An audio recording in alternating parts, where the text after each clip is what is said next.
The cities were already old when Egypt was still young.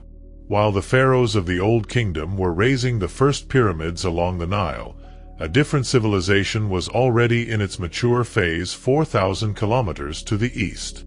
Its cities were larger than any in the ancient Near East. Its streets were laid out on a grid with a precision that would not appear in European urban planning for another 3,000 years. Its houses had private bathrooms connected to a municipal drainage system. Its granaries held enough food to feed tens of thousands of people through the dry season.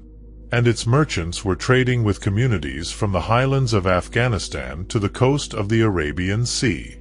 The civilization is called the Indus Valley Civilization, or sometimes the Harappan Civilization, after Harappa, the site in what is now Pakistan where its remains were first recognized by archaeologists in the 1920s. The specific combination of features that the Harappan cities present, their size, their planning, their infrastructure, and their apparent silence on questions of political power, makes them one of the more intellectually productive puzzles in the archaeology of the ancient world. Engaging seriously with what the evidence shows and what it does not show is one of the central tasks of the scholarship on the civilization, and the results of that engagement continue to reshape the understanding of what complex human society can look like. After Harappa, the site in what is now Pakistan where its remains were first recognized by archaeologists in the 1920s. At its peak, between roughly 2600 and 1900 BCE, it was home to a population estimated at several million people, spread across a territory of roughly 1.25 million square kilometers. That territory is larger than the combined area of ancient Egypt and Mesopotamia. It extended from the highlands of Balochistan in the west to the plains of what is now the Indian state of Gujarat in the east, and from the foothills of the Himalayas in the north to the coastal lowlands of the Arabian Sea in the south. And yet, for most of the past several thousand years, the world had no idea it had existed. The cities were buried under the alluvial plains of the Indus and its tributaries, covered by centuries of silt and soil, invisible to travelers and conquerors and scholars who walked and rode and later drove across the landscape without knowing that entire urban centers lay beneath their feet. The civilization that had built among the most sophisticated urban infrastructure of the ancient world had been completely erased from human memory, and its recovery, beginning with the chance observations of railway engineers in the 19th century and continuing through a century of archaeological excavation that is still not complete, is one of the great stories in the history of archaeological discovery. The Indus Valley Civilization challenges the standard narrative of where and how complex urban society first developed. The conventional account of early civilization begins in Mesopotamia, in the river valleys of the Tigris and Euphrates, where the Sumerians built the first cities around 3500 BCE, developed the first writing, and created the institutional frameworks of the first states. Egypt follows, developing its own independent urban tradition along the Nile. These two civilizations, the Sumerian and the Egyptian, dominate the standard account of early urban complexity, and most of the theoretical models of how cities and states emerge were built primarily from their evidence. The Indus Valley Civilization was developing in the same general period and was, at its peak, larger than both of them. Mohenjo-Daro, one of the two great cities of the Indus world, had a population that some estimates place at between 30 and 50,000 people, making it one of the largest cities of its era. Harappa, the other great center, was comparable in size.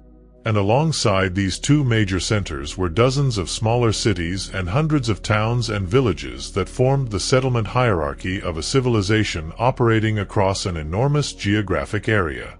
What makes the Indus Valley Civilization particularly challenging to the standard narrative is not its size but its character.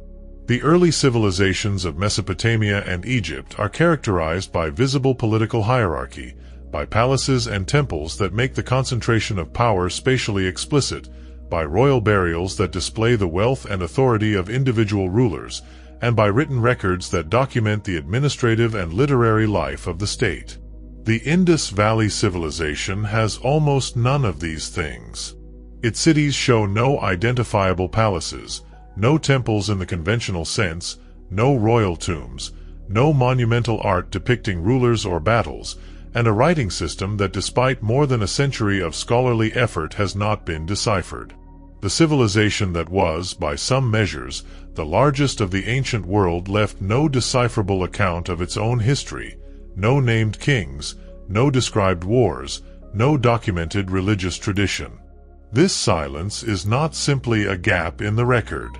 It is itself one of the most significant facts about the Harappan civilization, because it speaks to a social tradition that either did not value the specific forms of self-documentation that other early complex societies considered essential, or that expressed its self-understanding in forms that have not survived or cannot yet be read. The implications of this for how the civilization should be understood run through every dimension of the scholarship. No named kings, no described wars, no documented religious tradition. It was urban, organized, sophisticated, and remarkably successful. And it remains, in its deepest dimensions, unknown. The landscape that shaped the Indus Valley Civilization was one of the most productive agricultural environments in the ancient world. The Indus River and its tributaries, the Jhelum, the Chenab, the Ravi, the Beas, and the Sutlej, flow from the Himalayan highlands across the broad alluvial plain of what is now Pakistan and northwestern India, carrying the snowmelt and the monsoon runoff of the world's highest mountain range to the lowlands below. The annual flood of the Indus, like the flood of the Nile in Egypt, deposited fresh silt across the agricultural land of the plain, renewing its fertility and supporting the dense agricultural populations that the Harappan civilization required. The specific geographic conditions of the Indus Plain were different from those of the Nile Valley and Mesopotamia in ways that shaped the specific character of the civilization that developed within it. The plain is vast, extending hundreds of kilometers in every direction from the main river channels, and the agricultural communities that developed within it were correspondingly dispersed across a large area. The lack of natural barriers within the plain facilitated the movement of people and goods and may have contributed to the cultural uniformity that is one of the most striking features of the Indus civilization. The remarkable consistency of architectural standards, ceramic styles, weights and measures, and material culture across a territory of more than 1 million square kilometers. The Sarasvati River, or Ghaggar Hakra, an ancient river system that flowed parallel to the Indus through what is now the Thar Desert, was another major axis of Harappan settlement. The specific geography of the Indus civilization's territory, straddling the boundary between the well-watered alluvial plains of the northwest and the drier zones to the east and south, meant that different parts of the civilization experienced quite different environmental conditions. The communities of the western plains, close to the main river channels, had reliable water from annual flooding. The communities along the ancient Sarasvati depended on a river that was already showing signs of weakening by the later phases of the mature period. This geographic diversity within a culturally uniform civilization is one of the more interesting features of the Harappan world. That flowed parallel to the Indus through what is now the Thar Desert was another major axis of Harappan settlement. Many of the largest concentrations of Harappan sites are found not along the Indus itself but along the course of this ancient river, which appears to have been a perennial river during the period of the civilization's flourishing and to have weakened and ultimately dried up in the centuries following the civilization's decline. The relationship between the fate of the Sarasvati and the fate of the civilization is one of the more actively debated questions in current Indus Valley research. The coastal margins of the civilization, along the shores of the Arabian Sea and the Rann of Kutch, provided access to the maritime trade routes that connected the Indus world to Mesopotamia and to the communities of the Persian Gulf, and the evidence for Harappan materials at sites across the Gulf region speaks to a civilization that was actively engaged in long-distance maritime commerce as well as overland trade. The discovery of the Indus Valley Civilization is a story that involves railway engineers, colonial administrators, and a series of archaeological investigations that slowly revealed the scale of what had been hidden. The first hints that something significant lay beneath the plains of the Punjab came in the 1850s, when engineers surveying the route of the Lahore-Multan Railway reported using ancient bricks from ruined mounds along the route as ballast for the railway embankment. The mounds were the remains of ancient settlements, and the engineers were unknowingly dismantling archaeological sites of considerable significance to fill the foundations of their railway. The scale of the damage done to the Harappan sites by the railway construction in the 1850s is difficult to assess, but it was certainly substantial. The systematic archaeological investigation of the Indus sites began in the 1920s, when the Archaeological Survey of India, under the direction of John Marshall, authorized excavations at both Harappa and Mohenjo-Daro. The excavations, conducted by Marshall and his colleagues Daya Ram Sahni and Rakul Das Banerjee, revealed within a few seasons that they were dealing with a civilization of unexpected antiquity and sophistication. The planned streets, the elaborate drainage systems, the standardized brick sizes, and the distinctive seals with their undeciphered script all spoke to a culture of considerable organizational capacity, and the depth of the occupation deposits at both sites indicated that the civilization had persisted for a very long time.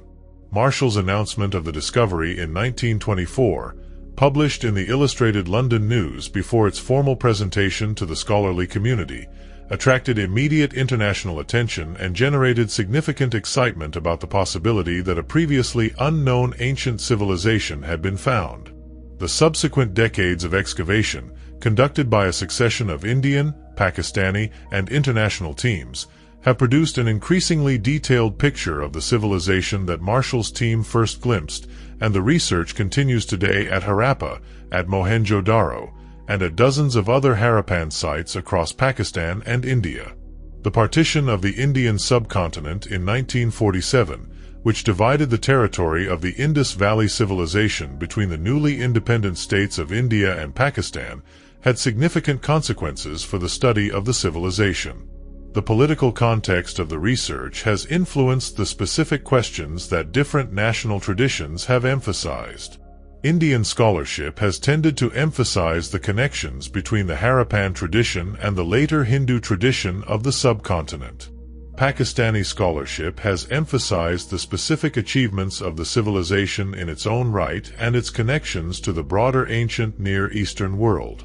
Both perspectives have contributed productively to the overall understanding of the civilization, and the increasing international collaboration of recent decades has helped to develop a more synthetic picture that draws on the strengths of both traditions, which divided the territory of the Indus Valley Civilization between the newly independent states of India and Pakistan, had significant consequences for the study of the civilization. Harappa and Mohenjo-Daro, the two great cities, ended up in Pakistan, while many of the eastern sites, including those along the ancient Sarasvati, ended up in India. The political division of the research community along national lines has at times complicated the development of a unified understanding of the civilization, though international collaboration has been increasing in recent decades.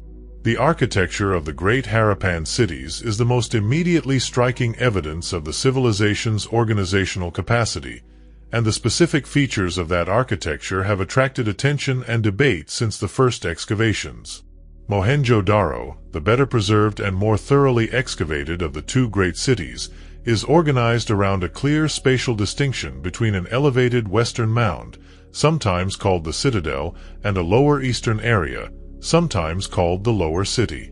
The citadel is a large artificial platform of mud brick, roughly 12 meters high, on which a series of substantial buildings are located.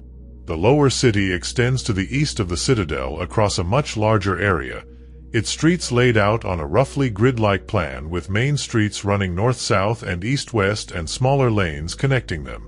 The most discussed structure on the citadel of Mohenjo-Daro is a large tank, sometimes called the Great Bath, built of carefully fitted baked brick with a bitumen-sealed floor and surrounded by colonnaded galleries. The tank is roughly 12 meters long, 7 meters wide, and nearly 3 meters deep, with steps leading down into the water from both ends.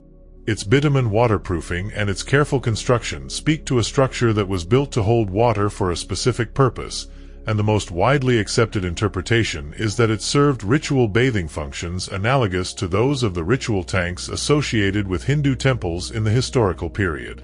Whether this interpretation is correct depends partly on questions about the religious life of the Harappans that the evidence does not directly resolve. The streets of the lower city are one of the more frequently cited achievements of Harappan urban planning. The main streets of Mohenjo-Daro were broad enough to allow the passage of two carts simultaneously, and their consistent orientation and their regular intersections speak to urban planning carried out according to a specific and enforced standard. The specific system through which this standard was enforced across the city and across the civilization more broadly is one of the more interesting questions about Harappan social organization. The consistency of the brick ratios, the drainage standards, and the street widths across sites separated by hundreds of kilometers implies either strong administrative control from a central authority or deeply embedded cultural conventions that operated through social consensus. The evidence does not clearly distinguish between these possibilities, and both remain viable interpretations. The main streets of Mohenjo-Daro were broad enough to allow the passage of two carts simultaneously, and their consistent orientation and their regular intersections speak to urban planning carried out according to a specific and enforced standard rather than the organic accumulation of buildings and pathways that characterizes the growth of many ancient cities. The houses that lined the streets were built of standardized baked brick in a ratio of 1:2:4, a ratio that appears consistently across Harappan sites from the Indus to Gujarat and speaks to a system of standardization that operated across an enormous geographic area.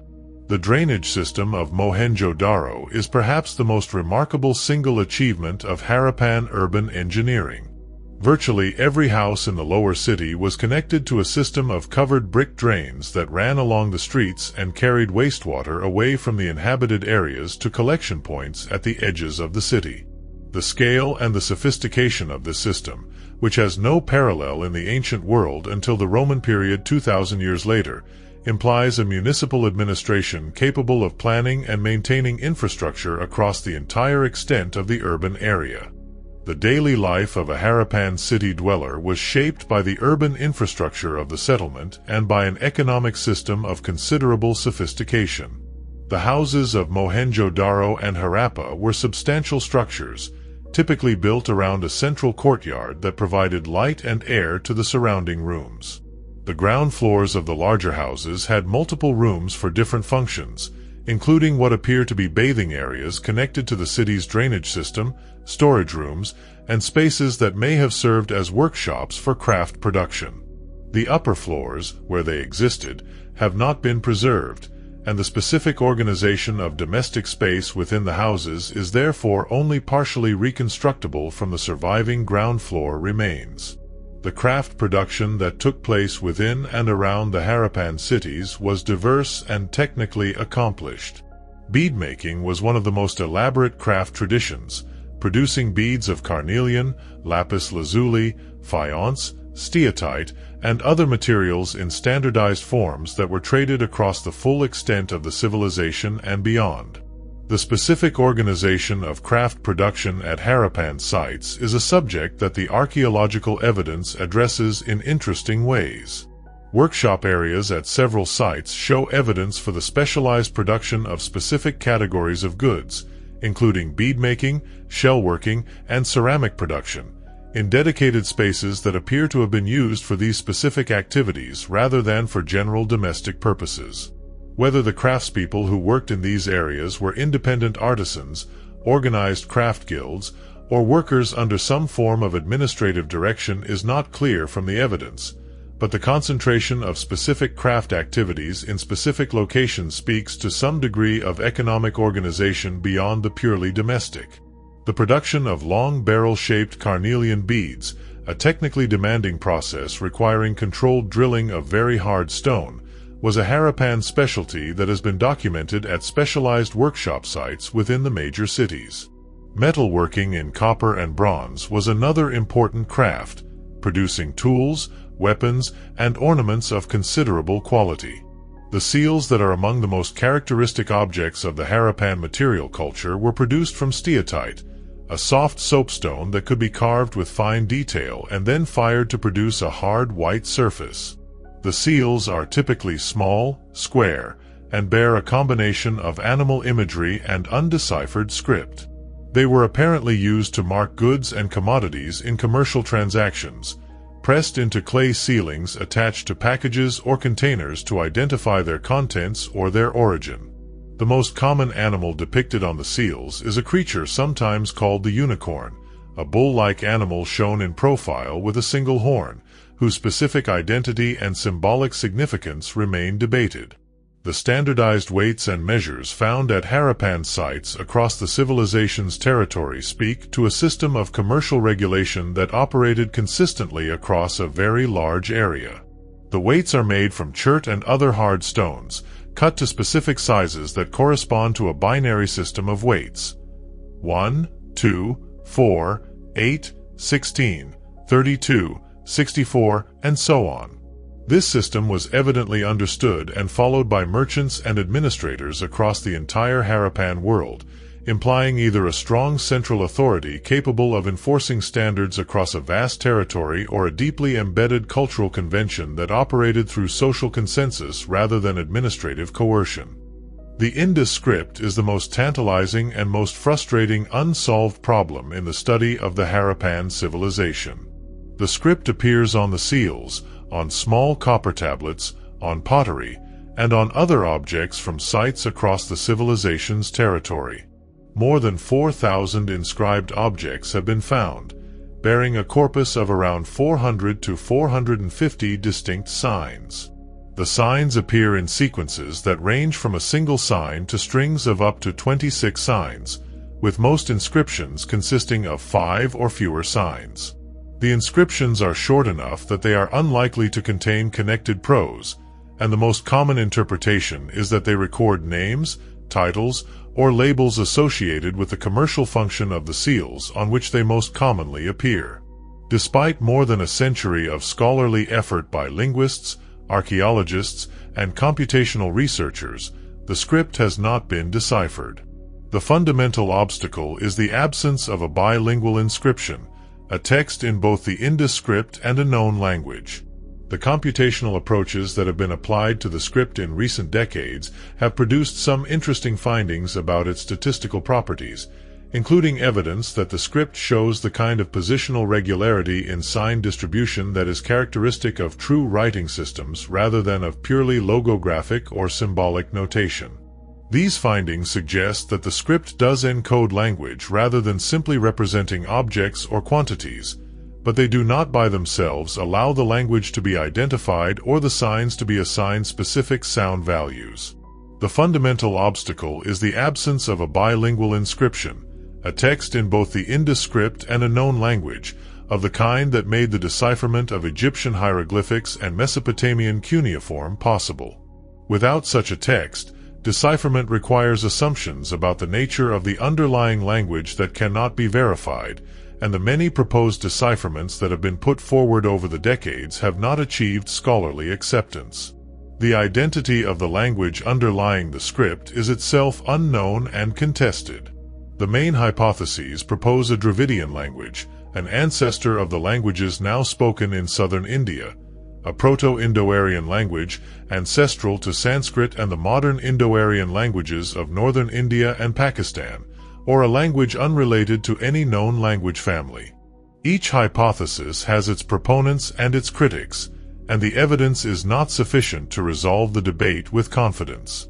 The genetic evidence emerging from ancient DNA studies of Harappan skeletal remains is beginning to provide indirect information about the linguistic affiliations of the population, but the connection between genetics and language is not direct enough to settle the question. The possibility that the Indus script will never be deciphered is one that researchers take seriously. The brevity of most inscriptions, the absence of a bilingual text, and the uncertainty about the underlying language together create a set of obstacles that may prove insurmountable. If the script remains undeciphered, the civilization that produced it will remain voiceless in the specific sense of having left no text that can be read, and the understanding of its social, political, and religious life will be forever limited to what the material evidence alone can reveal. The trade networks of the Harappan civilization connected it to the wider world of the ancient Near East in ways that are documented in the material record of both regions. Harappan materials have been found at sites across the Persian Gulf, including Bahrain, which in the ancient world was known as Dilmun and served as a major entrepot in the maritime trade between Mesopotamia and the Industry.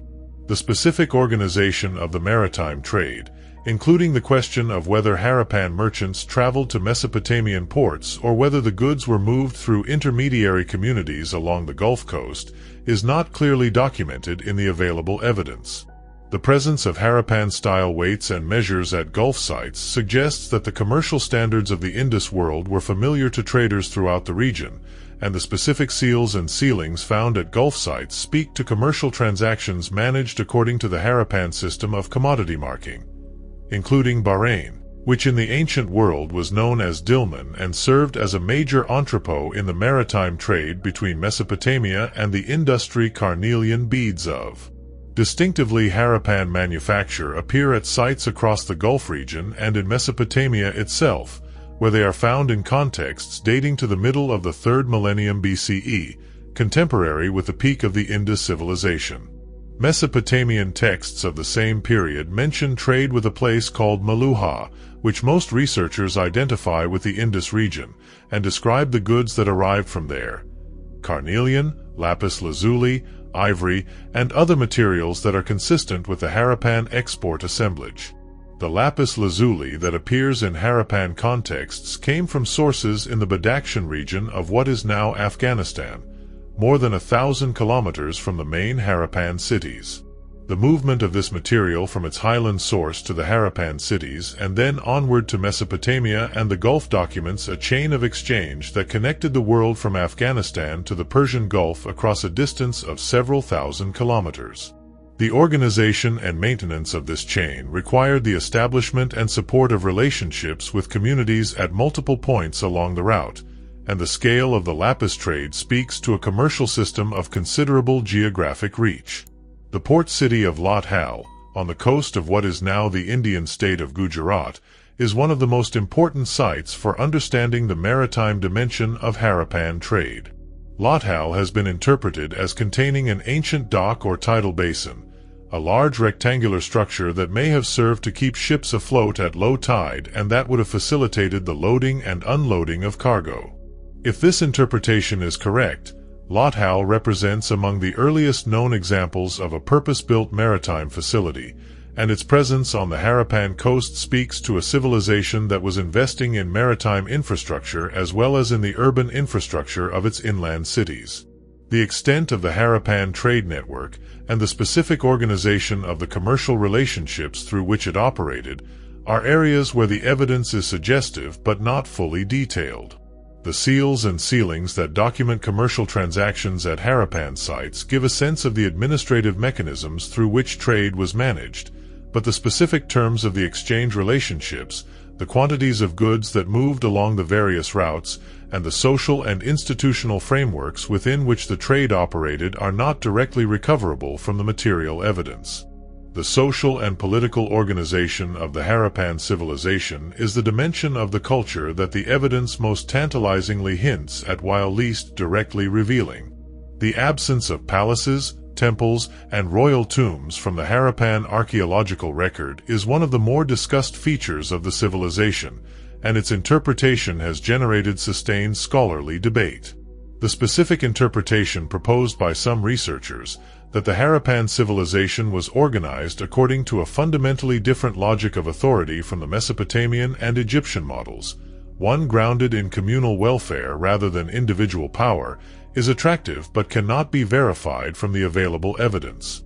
It is possible that the Harappan elite existed and exercised substantial authority, but chose to express that authority in ways that produced no durable material signature of the kind that archaeologists have learned to look for. The absence of evidence is not evidence of absence, and humility about what the archaeological record can and cannot show is essential in this area. and its interpretation has generated more scholarly debate than almost any other aspect of the Indus evidence. In every other early complex society for which there is comparable evidence, the concentration of political authority in the hands of a ruling group finds expression in the material record, in the scale and elaborateness of the buildings associated with the elite, in the richness of the burials of high-status individuals, in the monumental art that depicts rulers and records their achievements. The Harappan civilization produces none of these signals in any clear form. The buildings on the citadel of Mohenjo-Daro, including the Great Bath and the large structure sometimes identified as a granary, speak to functions that may have been administrative or ritual in character, but they do not have the unmistakable quality of a palace or a temple. The burials found at Harappan sites show some variation in the elaborateness of the grave goods, but not the dramatic differentiation between wealthy and poor that characterizes the burial evidence of hierarchical societies with clearly defined ruling classes. The art of the Harappan civilization, as preserved on the seals and in the small figurines and other objects recovered from the sites, shows no images of rulers, no scenes of military conquest, no depictions of a specific individual receiving tribute or commanding armies. Several interpretations of this pattern have been proposed. Some researchers have argued that the Harappan civilization was organized not as a single unified state, but as a network of more or less autonomous city-states that shared cultural traditions and commercial standards without being politically unified under a single authority. On this model, the absence of palaces and royal tombs reflects the genuine absence of the kind of paramount political authority that produces such structures. Others have proposed that the authority of the Harappan elite was expressed through the control of ritual and religious life rather than through the coercive power of a military state, and that the material markers of this authority were deliberately non-ostentatious, consistent with a cultural tradition that valued communal welfare over individual display. A third possibility is that the political structure of the Harappan civilization is simply not visible in the portions of the sites that have been excavated, and that further investigation will eventually reveal the institutional markers of authority that have not yet been found. The excavated area of both Mohenjo-Daro and Harappa represents only a fraction of the total extent of these sites, and the possibility that the most revealing evidence of political organization lies in unexcavated portions cannot be ruled out. The ritual and symbolic life of the Harappan civilization is documented in the small but remarkably consistent corpus of visual imagery that the seals and the figurines preserve.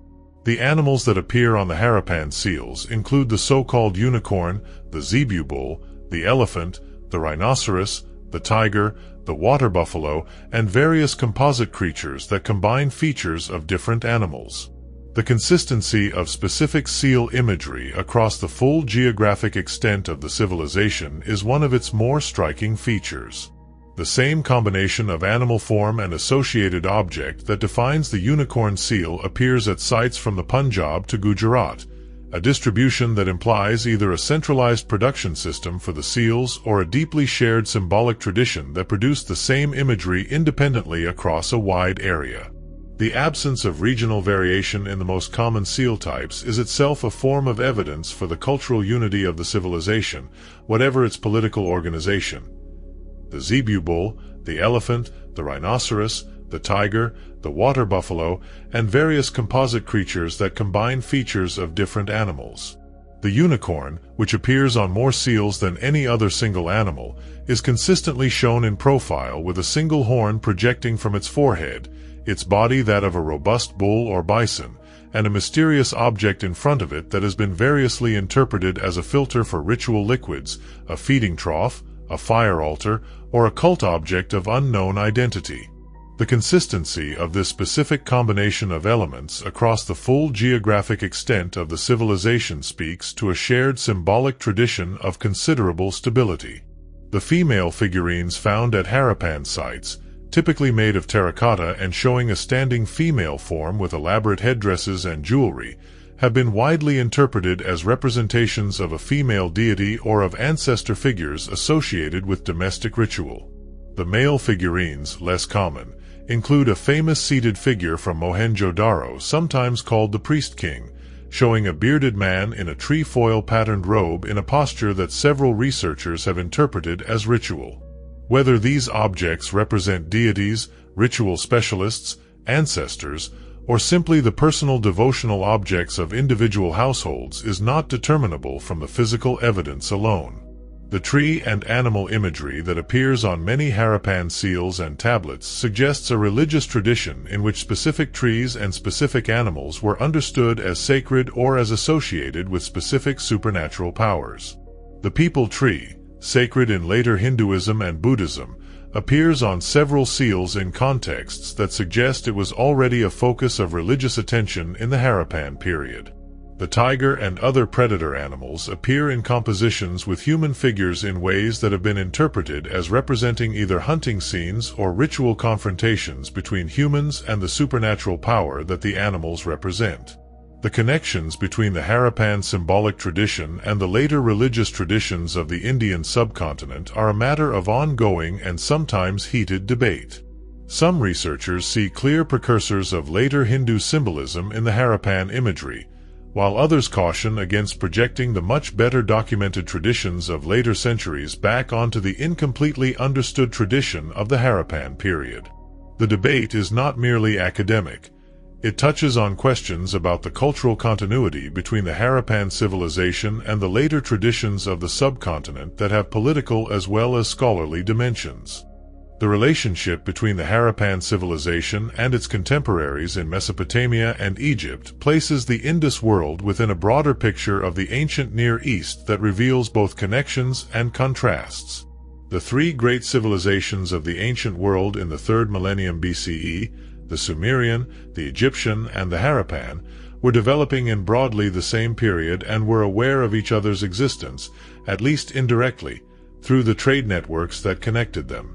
The specific geographic position of the Harappan civilization, between Mesopotamia to the west and the later civilizations of China and Southeast Asia to the east, gave it a potentially important role in the long-distance exchange networks that connected the ancient world from the Mediterranean to the Pacific.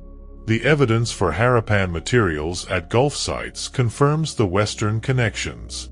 The evidence for connections to the East is less well documented, but is suggested by the distribution of certain material culture elements that may reflect contact between the Harappan world and contemporaneous communities in Central and Eastern Asia. The Sumerian, the Egyptian, and the Harappan were developing in broadly the same period and were aware of each other's existence, at least indirectly, through the trade networks that connected them. The Mesopotamian texts that mention Meluhha, identified with the Indus region, speak to a commercial relationship that brought Harappan goods to the markets of Ur and other Sumerian cities. The specific items mentioned in these texts, carnelian, ivory, and aromatic woods, correspond to the categories of material that have been found in Harappan export contexts, confirming the general picture of commercial contact even in the absence of detailed documentation. The contrasts between the Harappan and the Mesopotamian civilizations are as significant as the connections.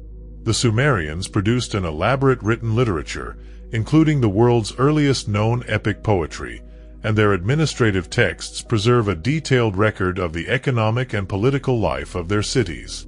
The Harappans left a script that cannot be read.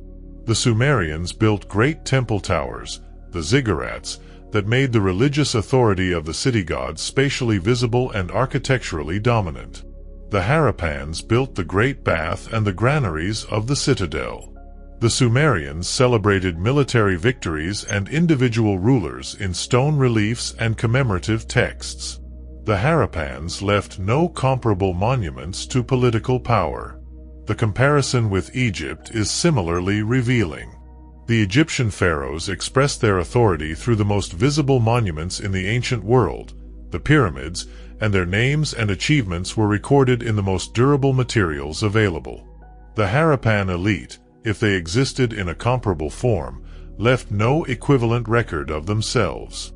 The civilization that was larger in territory than ancient Egypt and roughly contemporary with the Old Kingdom has no named rulers, no recorded battles, no monumental self-expression of the kind that has made individual pharaohs familiar figures in the modern world.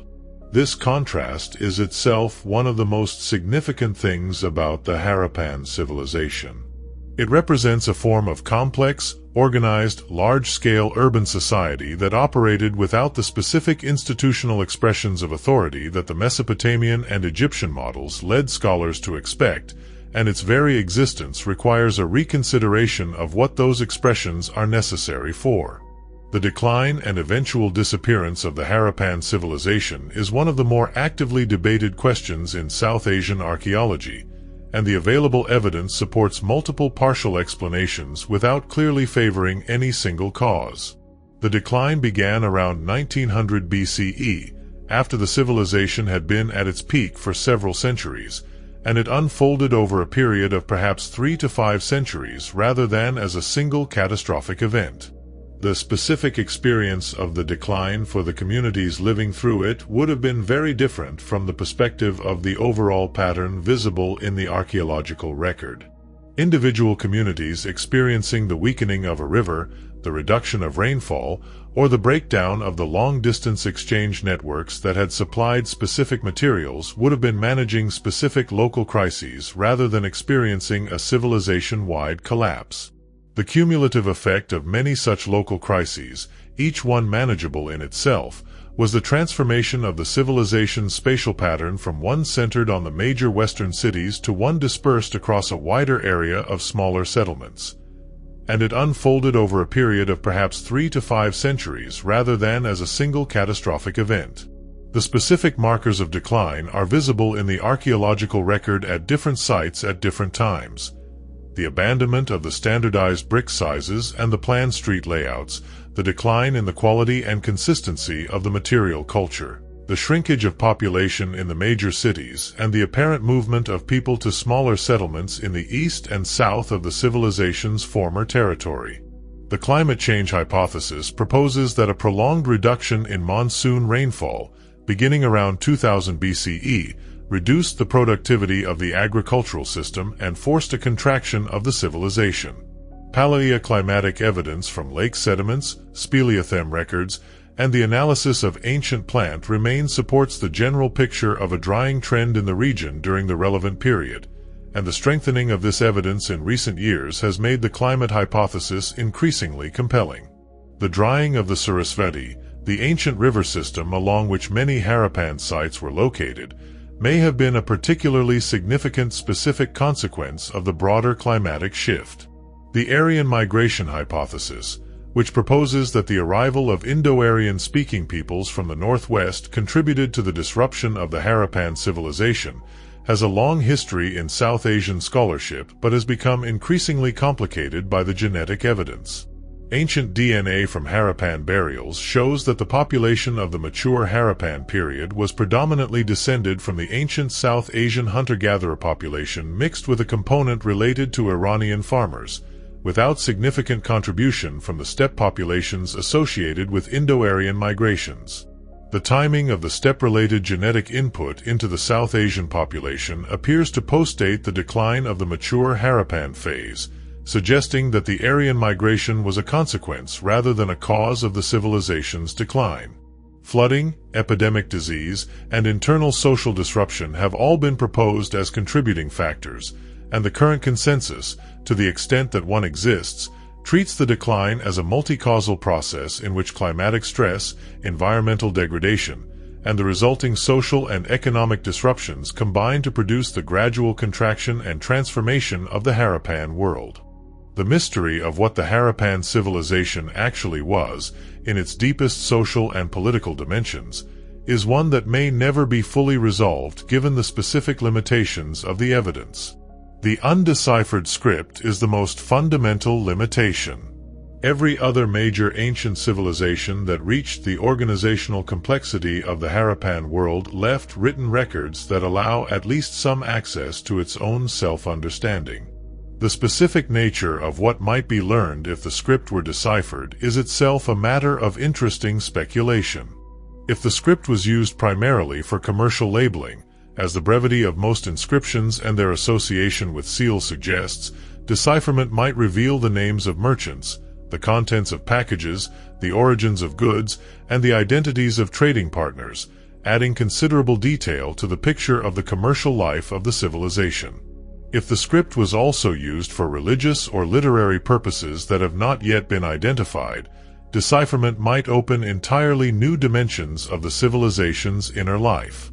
Every other major ancient civilization that reached the organizational complexity of the Harappan world left written records that allow at least some access to its own self-understanding, its beliefs, its history, and the specific forms of its institutions. The Harappans left a script whose content is inaccessible. Whatever the Harappans understood themselves to be, whatever they believed about their origins and their relationship to the forces that govern their world, whatever names and stories they attached to the symbols on their seals, is not available to us. The civilization is permanently mute in the specific sense that matters most for historical understanding. The absence of monumental religious architecture is another deep limitation. The temples of Mesopotamia and Egypt are not simply interesting buildings. They are documents of the religious and cosmological frameworks within which those civilizations understood themselves, and the imagery that decorates them is a record of the beliefs and the stories that gave those civilizations their specific cultural character.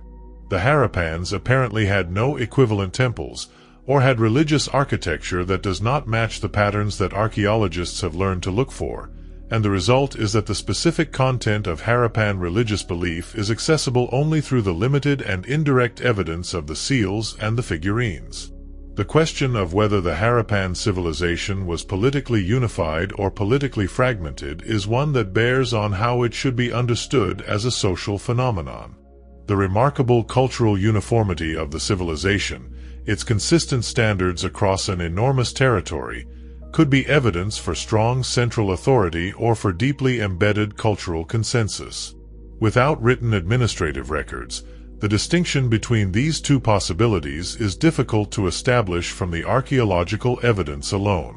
What can be said with confidence is that the Harappan civilization was real, was large, was sophisticated, and was organized in ways that achieved the coordination of millions of people across a vast territory for several centuries.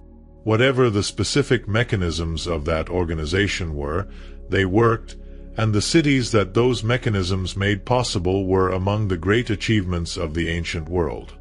The Harappan civilization belongs to a specific moment in South Asian history, and understanding its place in the longer story of the subcontinent requires placing it in relation both to what came before it and to what developed after it. The pre-urban phase of the Harappan tradition, sometimes called the early Harappan period, is visible at sites like Mehrgarh in the Kachi plain of what is now Pakistan. Mehrgarh was occupied from the 7th millennium BCE onward and provides evidence for the development of agricultural and pastoral communities in the region long before the emergence of urban complexity. The transition from the small farming villages of the Mehrgarh phase to the planned cities of the mature Harappan period involved the development of increasingly complex exchange networks, increasingly standardized material culture, and increasingly elaborate settlement hierarchies over the course of several centuries. The specific mechanisms that drove this transition are a matter of ongoing research, but the general picture is of a gradual process of social and economic elaboration rather than a sudden emergence of complexity from a simple baseline. Is visible at sites like Mehrgarh in the Kachi plain of what is now Pakistan. The transition from the small farming villages of the Mehrgarh phase to the planned cities of the mature Harappan period was gradual, spanning several centuries, and it involved the development of the specific architectural, ceramic, and administrative traditions that would characterize the mature civilization. The post-Harappan period, following the decline of the mature cities after 1900 BCE, shows the continuation of modified Harappan traditions in regional forms across different parts of the former civilization's territory. The cemetery H culture of the Punjab, the Jukar culture of Sindh, and the later Chalcolithic cultures of Rajasthan and Gujarat all preserve elements of the Harappan tradition in the material culture of the communities that succeeded the urban phase. The population did not disappear when the cities declined. It transformed, dispersed, and contributed to the cultural mix of the subcontinent in the subsequent period. The question of the Harappan contribution to later Indian civilization is one that connects the specific history of the ancient cities to the much larger story of South Asian cultural development. The specific elements of the later Hindu tradition that may have Harappan antecedents, including the ritual bathing traditions associated with sacred tanks, the reverence for specific animals and trees, and possibly aspects of the later yoga tradition suggested by some of the figurine imagery, are all areas of active scholarly debate. The connections cannot be established with certainty given the gap in the evidence between the Harappan period and the later historical traditions, but the continuity of population in the subcontinent makes some cultural transmission plausible. The Harappan civilization is, in this sense, not simply a lost world but a foundation world, a chapter in the long history of the Indian subcontinent whose specific content is incompletely known but whose general significance for what came after is increasingly recognized. The comparison between the Harappan civilization and other early urban traditions illuminates the specific features that make it distinctive and the questions it raises about the range of possible forms that complex societies can take. The most direct comparison is with the Mesopotamian civilization, which was its rough contemporary and with which it was in commercial contact. The contrast between the Harappan and Mesopotamian approaches to urban infrastructure is particularly striking. The Sumerians built their cities around the temples and palaces that expressed their social hierarchy, with the physical infrastructure of streets and drainage being largely secondary to the monumental expression of power. The Harappans appear to have built their cities around the infrastructure itself, with the streets and the drainage system and the standardized housing being the primary achievement, and the expression of hierarchy, if it existed, being secondary or invisible. Which approach was more effective at sustaining urban life over the long term is a question that the archaeological record of both civilizations can help to address.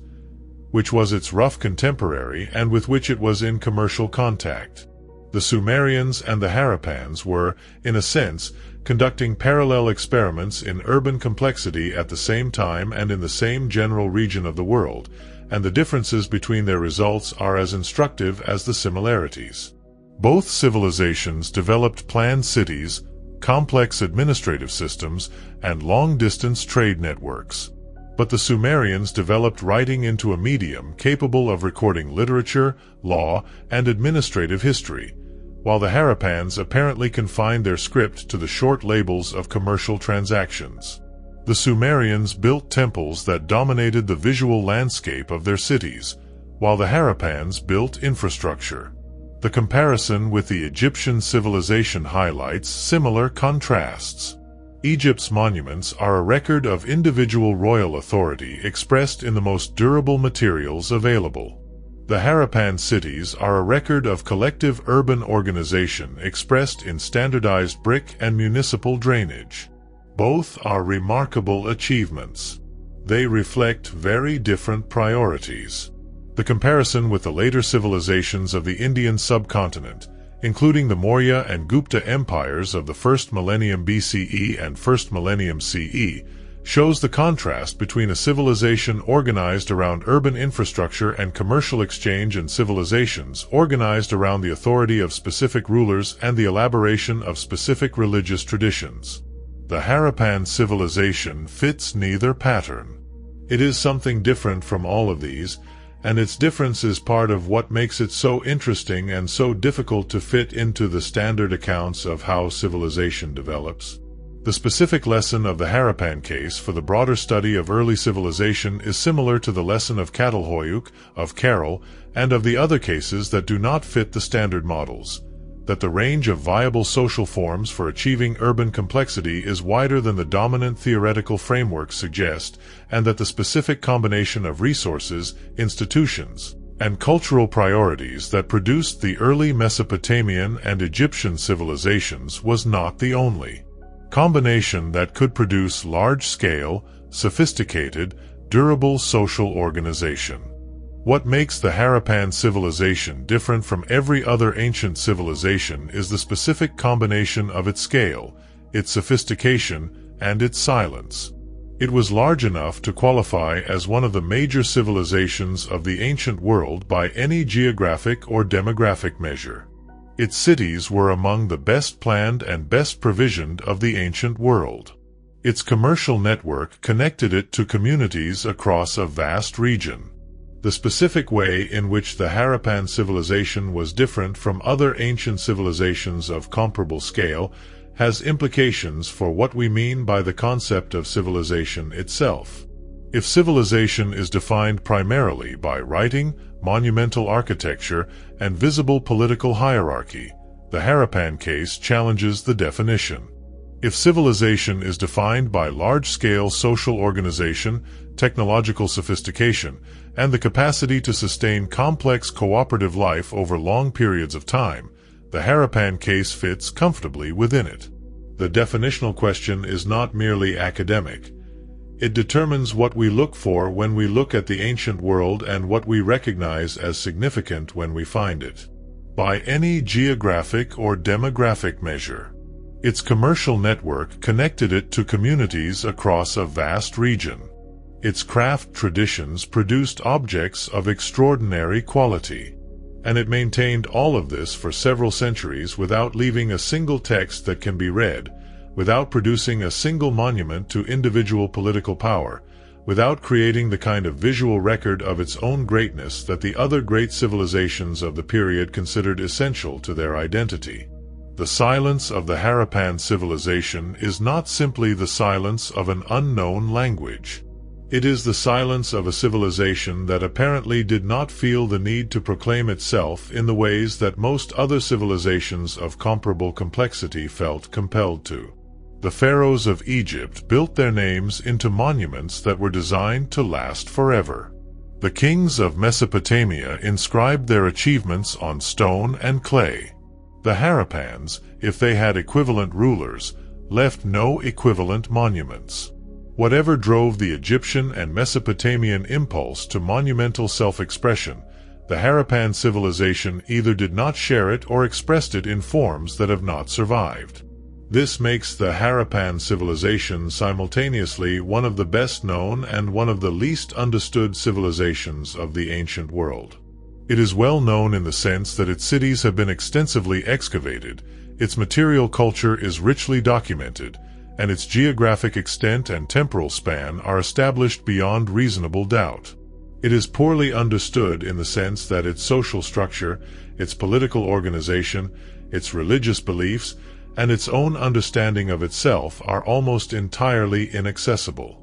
The paradox of a civilization that left magnificent cities and no readable words is one that is not resolved by any amount of additional excavation, because what is missing is not more material evidence but the linguistic key that would allow the existing evidence to speak. The pressures that the Harappan civilization faced in its later centuries were multiple and interacting, and the evidence for how communities responded to those pressures is preserved in the changing archaeological record of the post-peak period. The environmental stress associated with the drying of the climate after 2000 BCE would have affected different parts of the Harappan territory differently. The agricultural communities of the Western Plains, dependent on the seasonal flood of the Indus, would have been affected by changes in the river's flood regime.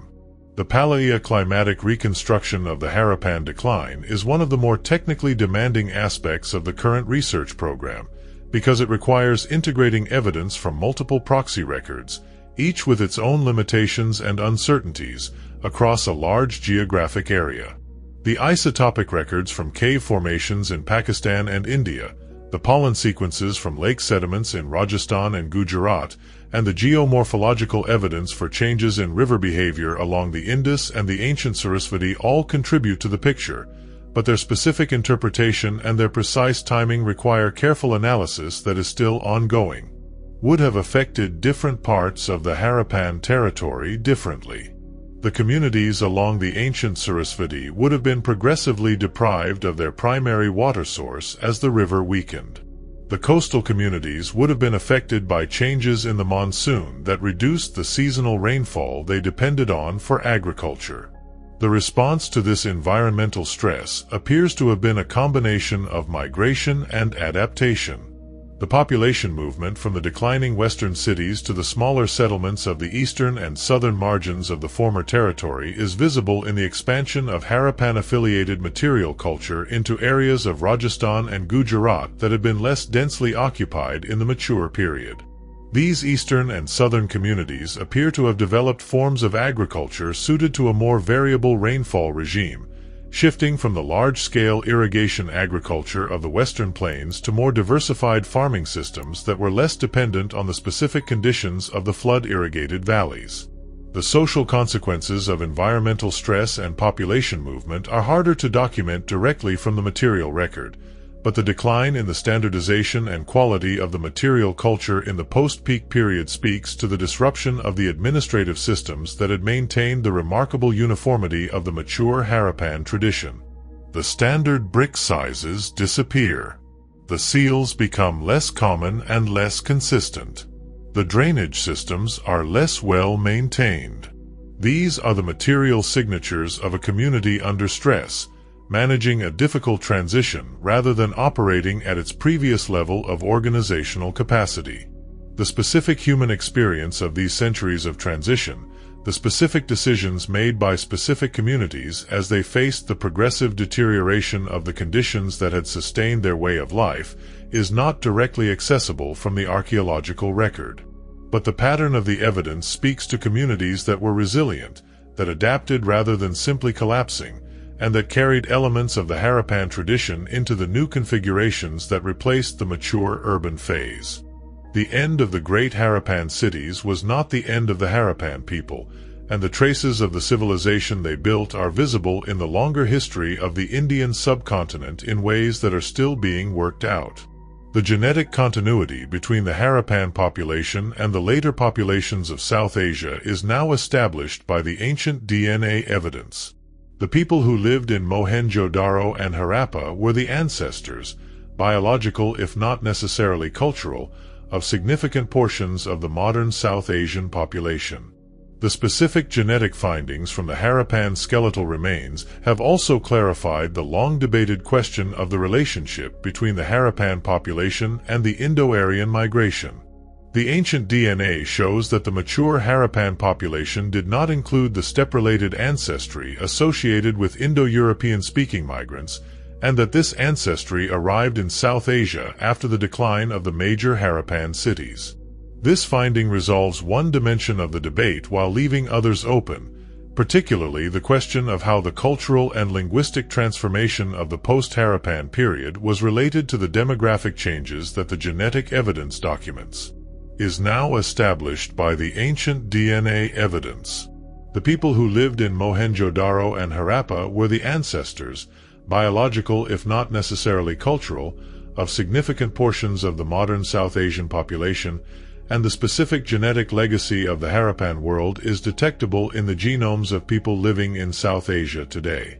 The civilization ended, but the people who made it did not vanish, and their descendants went on to participate in the development of the later civilizations of the subcontinent.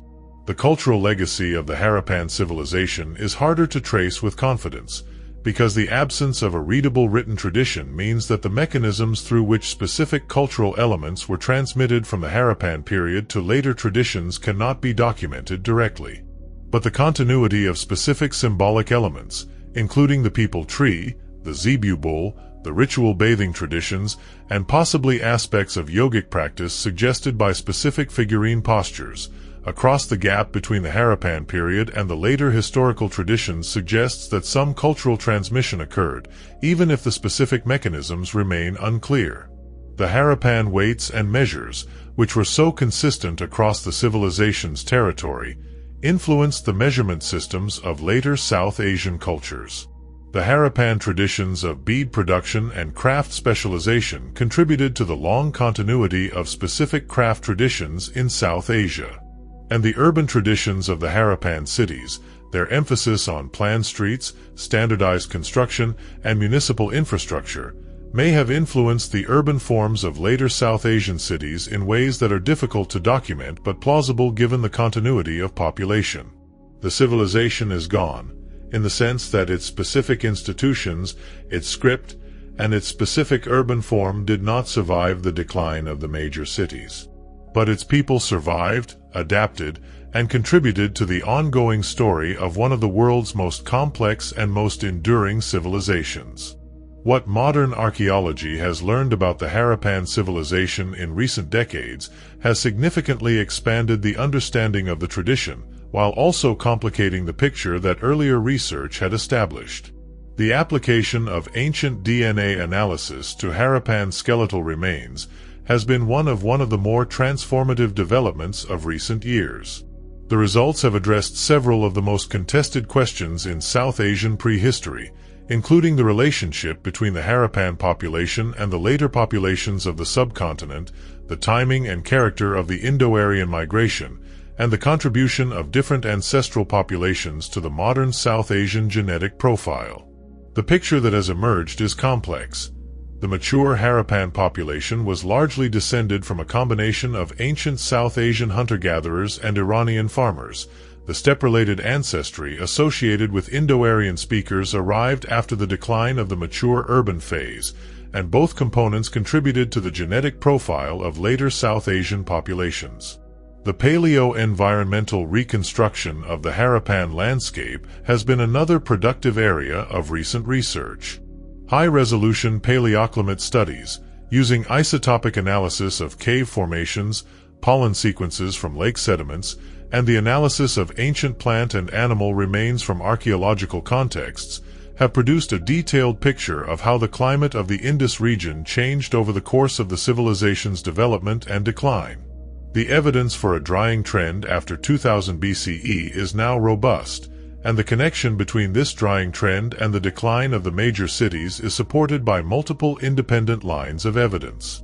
The systematic survey of the Harappan settlement landscape, using satellite remote sensing and ground survey methods, has dramatically expanded the known number of Harappan sites and has revealed the geographic extent and the settlement hierarchy of the civilization in considerably greater detail than earlier research could achieve. The identification of new large sites, some of them comparable in scale to Mohenjo-Daro and Harappa, has expanded the picture of the civilization beyond the two great cities that dominated earlier accounts and has revealed a more complex and more geographically distributed pattern of urban development. The ongoing excavations at Harappa, under the direction of the Harappa Archaeological Research Project, and at various other sites across Pakistan and India, continue to produce new evidence that refines the understanding of specific aspects of the civilization's material culture, its construction techniques, and its settlement patterns. The international dimension of current Harappan research is one of its more productive features. Teams from Pakistan, India, France, Italy, the United Kingdom, and the United States are working at different sites across the civilization's territory, and the sharing of methods, results, and interpretive frameworks across these teams is producing a more coherent and more comprehensive picture of the civilization than any single national tradition could achieve alone. The development of common databases for Harappan material culture, accessible to researchers across institutional and national boundaries, is one of the more useful infrastructure investments of recent years. What remains uncertain about the Harappan civilization is, in some respects, most of what matters most. The political organization of the civilization, including the question of whether it was politically unified or politically fragmented, and the specific institutional forms through which authority was exercised, remains genuinely unknown. The question of political unification is one that the evidence approaches but does not resolve. The remarkable cultural uniformity of the civilization, visible in the consistent brick ratios, the consistent weights and measures, and the consistent seal imagery across sites separated by hundreds of kilometers, could reflect either the administrative reach of a unified political authority or the deep embeddedness of specific cultural standards in a community that maintained them through social consensus without requiring political enforcement.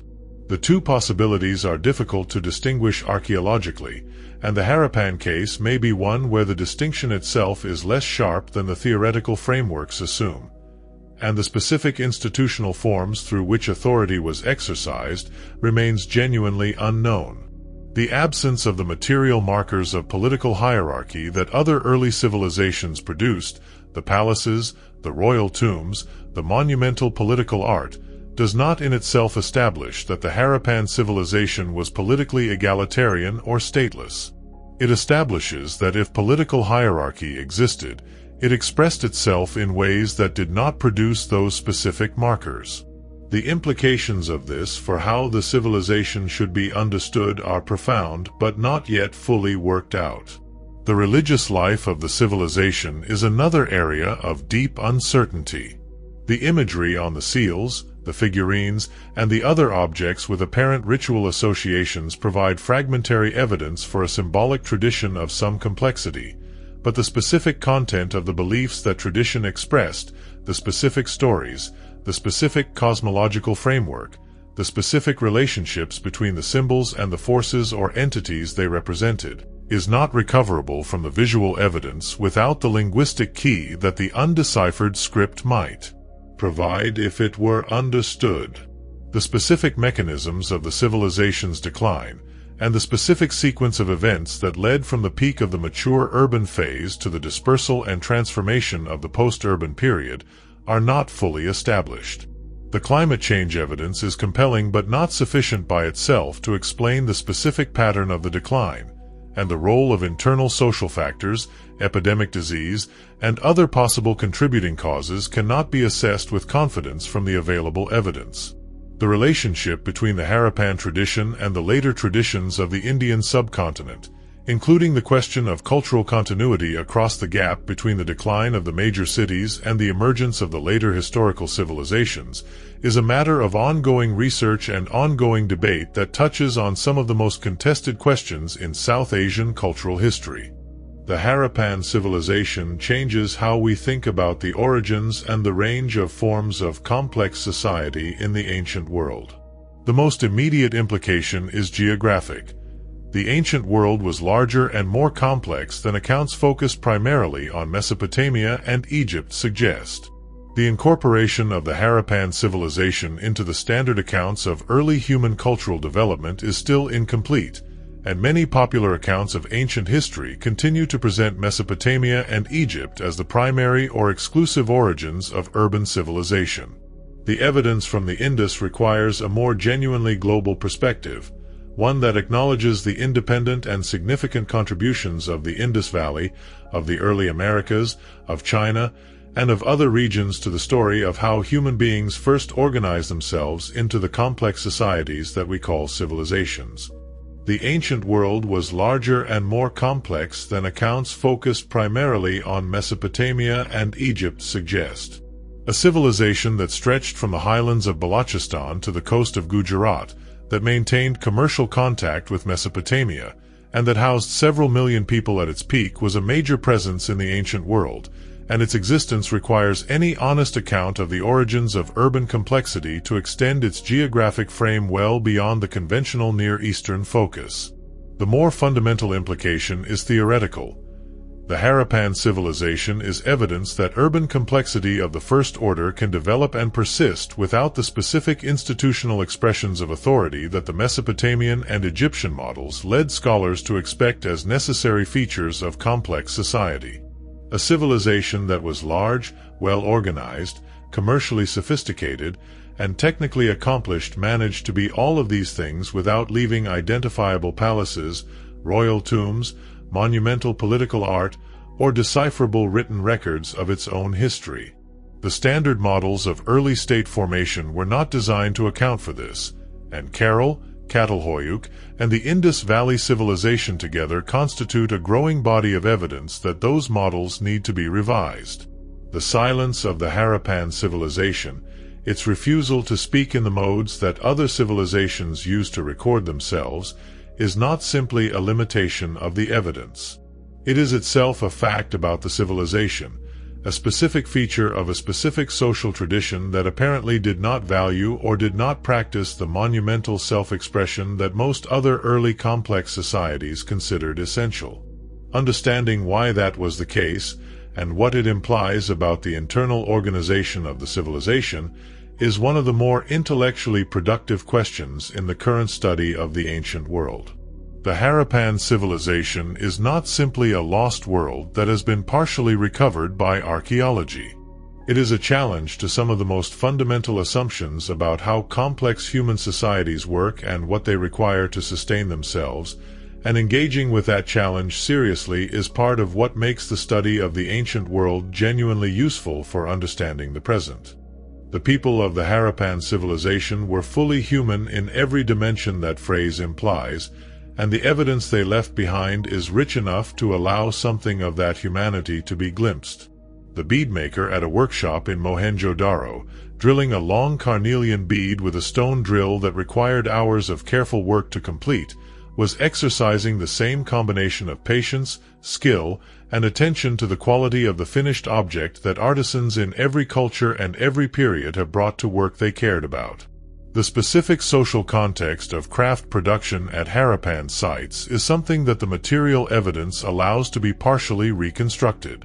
The workshop areas in the major cities show evidence for the organization of craft activities in dedicated spaces, and the distribution of specific craft products across the settlement hierarchy speaks to exchange relationships that connected specialist producers to consumers at sites throughout the civilization's territory. The specific terms of these relationships, whether craft products were exchanged through market mechanisms, through administered redistribution, or through gift and reciprocity systems, are not directly determinable from the archaeological evidence, but the scale of the distribution speaks to organized commercial or administrative mechanisms of some kind. Drilling a long carnelian bead with a stone drill that required hours of careful work to complete was exercising the same combination of patience, skill, and attention to the quality of the finished object that artisans in every culture and every period have brought to work they cared about. The specific beauty of the long carnelian beads of the Harappan tradition, their deep red color and their perfectly symmetrical form, is not accidental. It is the product of deliberate craft knowledge accumulated across generations and expressed in the specific decisions of specific workers. The city planner who laid out the streets of Mohenjo-Daro, who determined the widths of the main streets and the secondary lanes, who specified the heights and the positions of the drainage outlets, was solving real problems with real intelligence, and the solutions they arrived at, the grid street plan, the covered drains, the standardized brick proportions, were solutions that worked well enough to be maintained across the full extent of a civilization for several centuries. The intelligence visible in those solutions is as real as the intelligence visible in any other engineering achievement of the ancient world. The merchant who pressed a seal into a clay ceiling attached to a package of goods being loaded onto a ship at Lothal, the child who played with a terracotta toy cart in a lane behind the main street of Harappa, the woman whose figurine was found in a domestic context that speaks to some form of personal religious practice. All of these are real people, and the specific objects associated with them, the seal, the toy, the figurine, are the physical remnants of specific lives lived in a specific civilization that deserves to be known and understood as one of the remarkable achievements of the ancient human world. The specific gap between the physical evidence and the full human reality of the civilization is one that no amount of excavation can fully close, because the most important things about any human community, what it believed, what it valued, what stories it told about itself, are the things that require language to preserve. The Harappans had language, and they may have had a rich tradition of oral literature and religious narrative that was never written down or whose written form remains locked in the undeciphered script. That tradition, if it existed, is among the most complete losses in the long record of human cultural achievement. The central image of the Harappan civilization is the image of the Great Bath at Mohenjo-Daro, standing in the early morning in a courtyard that is 4,000 years old. The tank is still there. The baked brick walls that hold the water, or held it before the water table dropped and the tank was left dry, are still standing to a height that allows the original form to be clearly read. The scale of Mohenjo-Daro, as one walks through the exposed streets and among the ruined walls of the lower city, is something that photographs and plans cannot fully convey. The city extended across a very large area, and the portions that have been excavated, substantial as they are, represent only a fraction of what lies beneath the surface of the mound. The full extent of the settlement, with its hundreds of houses, its dozens of streets, its craft workshops and its public spaces and its connections to the grain storage facilities of the citadel, is still only partially revealed, and the portions that remain buried may contain evidence that would significantly revise the current understanding of how the city was organized and how its people lived. The steps that led down into the water from both ends are still there, worn smooth by the feet of people who descended them for purposes that are not directly recoverable, but that the care of the construction speaks to as genuine and significant. The colonnaded galleries that surrounded the tank are ruined, but the bases of the columns that define them are still visible in the exposed floor surface. Standing in the Great Bath and looking up at the citadel mound around it, with the lower city of Mohenjo-Daro stretching away to the east and the Pakistani landscape extending to the horizon beyond, it is possible to feel something of the specific achievement that the Harappan civilization represents. Not the grandeur of the pyramids or the drama of the Greek temples. Something quieter and in some ways more impressive. The specific intelligence of an urban tradition that put covered drains below the streets and clean water in a communal bath, while the rest of the ancient world was managing much more modest levels of urban infrastructure. The streets of the lower city are still there beneath the surface that archaeologists have exposed. The main north-south street of Mohenjo-Daro, broad enough for 2 carts to pass each other, still runs straight and level in the excavated sections, lined by the blank outer walls of the houses that faced inward to their courtyards. The drains that ran along the base of those walls are still visible in their brick channels, opening at intervals into the collection pits that served specific groups of houses. The city is ruined, but its logic is still readable in the ruins. The people who designed this city, who planned its streets and specified its drainage and established the brick ratios that would be followed across a civilization for centuries, were doing something genuinely remarkable.